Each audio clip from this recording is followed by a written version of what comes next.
2001 ಇಸ್ವಿನಲ್ಲಿ ನನಗೆ ಬೊಂಬಾಟ್ ಭೋಜನ ಮಾಡುವಂಥ ಒಂದು ಅವಕಾಶವನ್ನು ಸ್ಟಾರ್ ಸುವರ್ಣ ವಾಹಿನಿ ಏಷ್ಯಾನೆಟ್ ಸುವರ್ಣ ಆಗಿತ್ತು, ನನಗೆ ಅವಕಾಶ ಮಾಡಿಕೊಟ್ರು. ಆವಾಗ ಬೊಂಬಾಟ್ ಭೋಜನ ಶುರು ಮಾಡಿದ್ದು.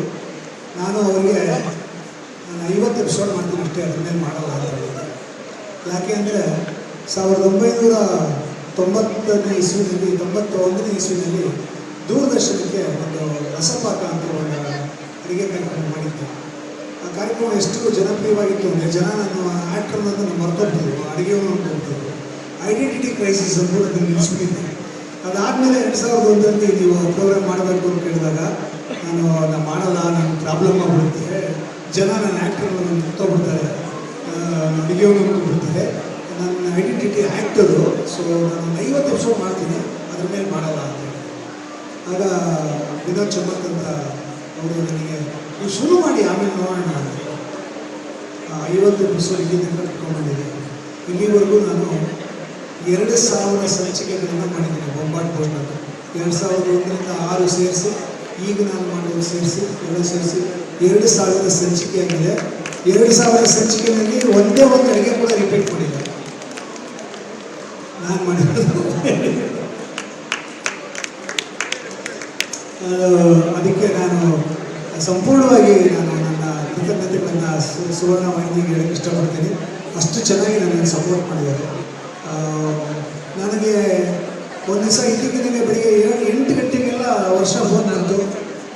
ಫೋನ್ ಮಾಡಿ ಈ ಥರ ಕಾರ್ಯಕ್ರಮ ಮತ್ತೆ ಮಾಡಬೇಕು ಮಾಡಿ ಅಂತ. ನಾನು ಹೌದಾ ನಿಜವಾಗ್ಲೂ ನಾನು ಕೇಳಿದೆ. ಹೌದು ಮಾಡಬೇಕು, ಸರಿ ಮಾಡ್ತೀನಿ ಅಂದೆ.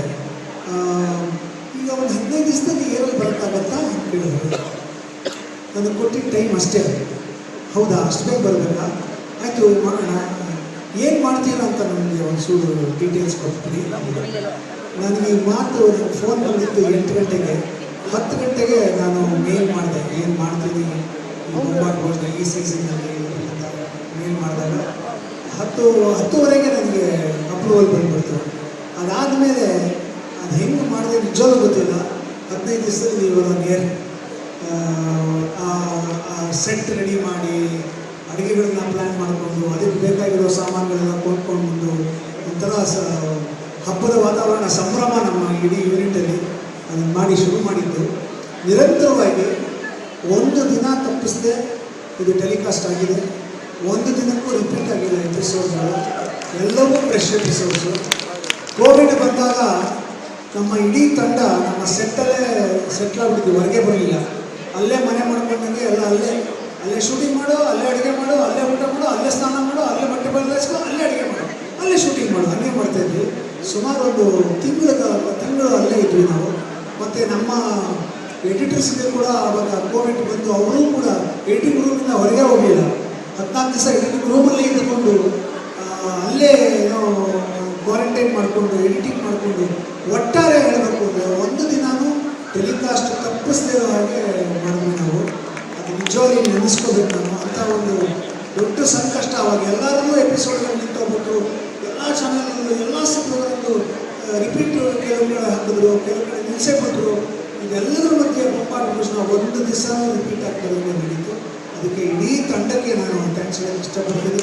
ಸುವರ್ಣ ವಾಹಿನಿ ಅವರಿಗೆ ಥ್ಯಾಂಕ್ಸ್ ಹೇಳೋಕ್ಕೆ ಇಷ್ಟಪಡ್ತೀನಿ. ಅಷ್ಟು ನನಗೆ ಸಪೋರ್ಟ್ ಮಾಡಿದ್ರು.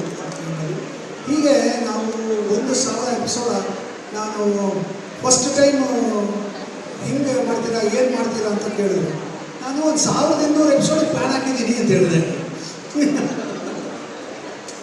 1000 ಆಗೇ ಹೋಯ್ತು. ಇನ್ನು ಅಷ್ಟರಲ್ಲೇ ನಾನು ಅಂದ್ಕೊಂಡಿದ್ದ ಟಾರ್ಗೆಟ್ 1500 ಟಚ್ ಮಾಡ್ಬಿಟ್ಟಿದ್ದೀನಿ, ಇನ್ನೊಂದು ವರ್ಷದಲ್ಲಿ ಟಚ್ ಮಾಡ್ಬಿಟ್ಟಿದ್ದೀನಿ ಅಂತ. 1500 ಎಪಿಸೋಡ್ ಮಾಡ್ತೀನಿ ಅಂತ ನಾನು ಹೇಳಿದಾಗ ನನ್ನ ತಲೆಯಲ್ಲಿ 2500 ಅಡುಗೆಗಳಿತ್ತು.